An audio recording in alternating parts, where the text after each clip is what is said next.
Quand j'arrive et je suis sur le tapis rouge, je le vois, et c'est une impression très personnelle, mais je le vois triste, parce que c'est la fin. J'arrive, c'est le début pour moi, et pour lui c'est la fin. Et vous... Monsieur Mélenchon, vous avez poussé le policier? Ah, je me souviens pas. Ah ouais, mais il y a les images. Et vous, monsieur, qu'est-ce que vous faites là, un autre parlementaire? Ah ben moi, j'ai été entraîné là parce que j'ai été poussé par la foule et que, dit-il, j'ai un centre de gravité très haut, c'est-à-dire qu'il est grand.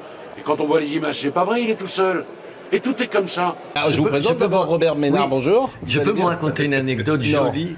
Moi, je vous ai écouté avec beaucoup d'attention. J'ai essayé... Ah oui, en disant ta gueule, oui, c'est très respectueux. Si je l'ai entendu de vous deux, là. Bon, allez, c'est parti. Allez. Ne donnez pas de leçons, vous n'avez pas été respectueux. Ça, c'est pas carré. Vous n'avez pas été respectueux. En tout cas, je n'ai pas dit le mot que monsieur a dit. Donc, mais c'est pas grave. On va pas revenir là-dessus. Oh, c'est bon, allez. Karim Zeribi, à vous. Impossible de dire un mot ce soir. Allez-y. Impossible. Est-ce qu'on peut considérer qu'il y a un espèce de constat qui est un peu réel concernant le postcolonialisme? Vous n'allez pas dire qu'il n'y a pas une espèce de relent postcolonialiste à cause de la colonisation? D'accord, est-ce que vous pouvez nous dire un mot aussi de la traite négrière arabe?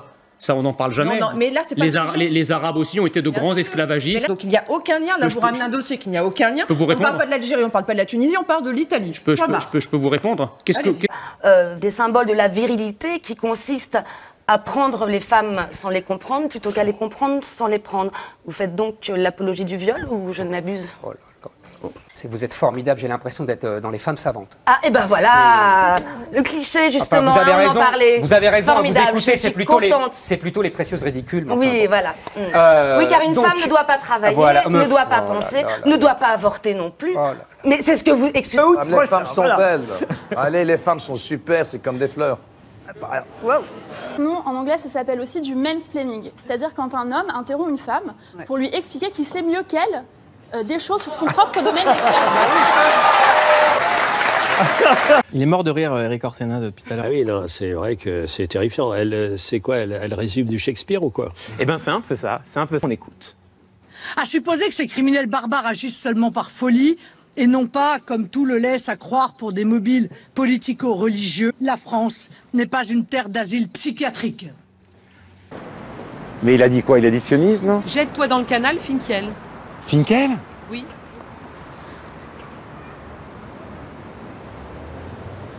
Qu'est-ce que vous en savez de ceux qui ont poussé les cris? Vous êtes sûr que c'est des noirs? Vous êtes sûr que c'est des blancs? Pas des noirs, ce sont probablement pas des noirs. noirs. Non, mais je vais vous donner vous en savez rien. Dans la diversité, attendez, il y a quelques semaines ou quelques mois, il y a un chercheur guinéen qui s'est fait massacrer à coups de poing à un arrêt de bus par quelqu'un qui n'était pas blanc. Voilà. Et ça, personne n'a qualifié ce crime de raciste. Mais bien sûr, il y a du racisme dans la diversité. Vous n'en savez rien de ceux qui ont poussé ces crimes. Ça peut être des Arabes, ça peut être des Blancs, ça peut être... On n'en sait rien. Non, mais vous avez fait une enquête. Vous savez qui a poussé... Vous en avez fait une, vous? Non, mais justement, c'est pour ça que j'en parle pas. C'est pour ça que j'en parle pas. Voilà. Je vais vous donner un autre. Vous n'avez pas marre de sortir toujours les mêmes exemples. C'est un exemple tout à fait connu. Mais vous savez, Benjamin Constant disait « Tout est moral chez les individus, tout est physique dans les masses ». Les individus, vous pourrez toujours en trouver. Ce problème, aujourd'hui, on a un problème de masse. On veut que kiffer. On veut que kiffer. Celui-là, là. Il est super con, je te jure. Mais qu'est-ce qu'il tu vas faire... T'es vraiment con. Eh oh, mais qu'est-ce qui t'arrive? Même hier, l'avocat, il lui a dit, c'est un super con. Mais qu'est-ce qui t'arrive? Mais c'est notre ami, il est dans l'émission. Il faut faire un petit changement, là. Va faire... Attends, allez, donnez-lui un petit truc à boire. À tout de suite, mon chien.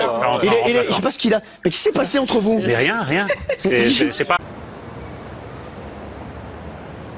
c'est extraordinaire parce qu'il reprend sa marche débonnaire comme si de rien n'était. Et normalement, je devrais juste aller lui casser la figure. Par exemple, il y a des pays, pas des pays de sauvages, l'Angleterre et la Belgique, où un certain nombre de gens étrangers, quand ils sont condamnés à la prison en France, vont faire leur peine dans leur pays d'origine. Est-ce que oui ou non, c'est une bonne idée? Je vous prends un exemple. Deuxième exemple. Non, attends, oui, mais non. Vous prétendez aimer vos enfants plus que tout. Et pourtant, vous volez leur futur. On est venu vous dire que le changement arrive. Que ça vous plaise ou non. Vous sortez du 6e arrondissement de temps en temps, Laurent Geoffroy, non, parce que ça serait intéressant plus que pour vous. alors là, ça serait intéressant. Parce que quand vous dites que la population française domine, et ça serait intéressant d'aller voir d'autres... Il y a des quartiers où les musulmans sont majoritaires. Déjà, c'est mieux, déjà. Déjà, il y a un progrès.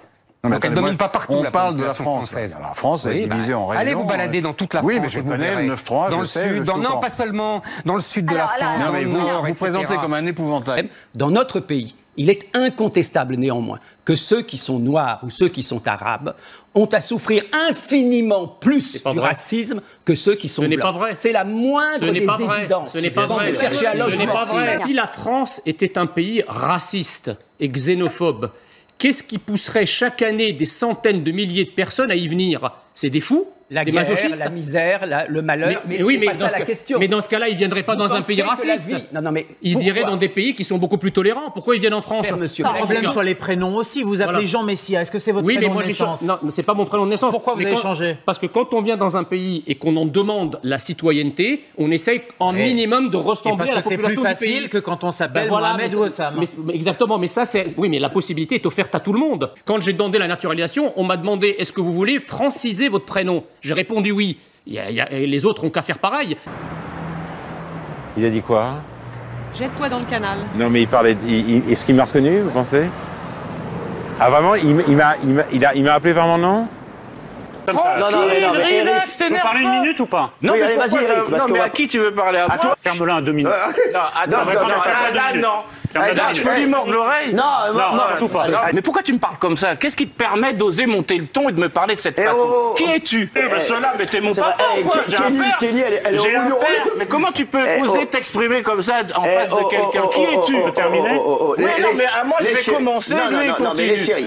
Quand vous avez de l'argent dans une ville où il y a un problème dans un quartier, vous quittez le quartier. Quand il n'y a pas d'argent, tu quittes pas le quartier. Moi, j'étais dans un quartier qui est devenu un quartier, un ghetto.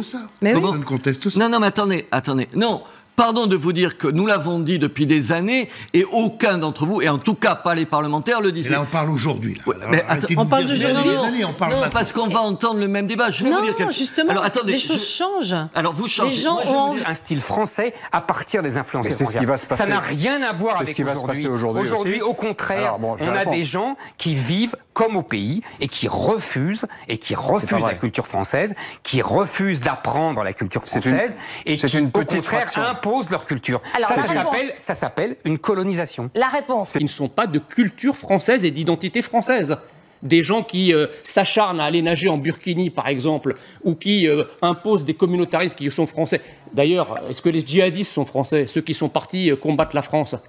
On a eu des tas de débats là-dessus. Qu'est-ce que c'est que cette sottise? Évidemment, ils sont français. C'est bien ça le problème. Ce sont des criminels français. Comme Pétain était un criminel français à 100%, c'était un criminel absolu Pétain, et il est aussi français que sont ses ordures. Sauf que Pétain n'a jamais brûlé sa carte d'identité nationale comme l'ont fait les djihadistes. Il a brûlé la carte d'identité des Juifs, et effectivement, il a ensuite aidé les Juifs à partir légèrement un peu loin de France.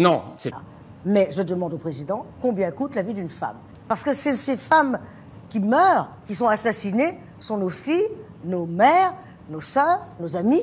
Si vous lisez la presse, vous savez que tous les 3 jours, une femme va être tuée, va être assassinée. Et avant d'être assassinée, parce que c'est presque pour certaines un soulagement, c'est à pleurer. Arrêtez, au secours! Au secours! Au secours, c'est pas net.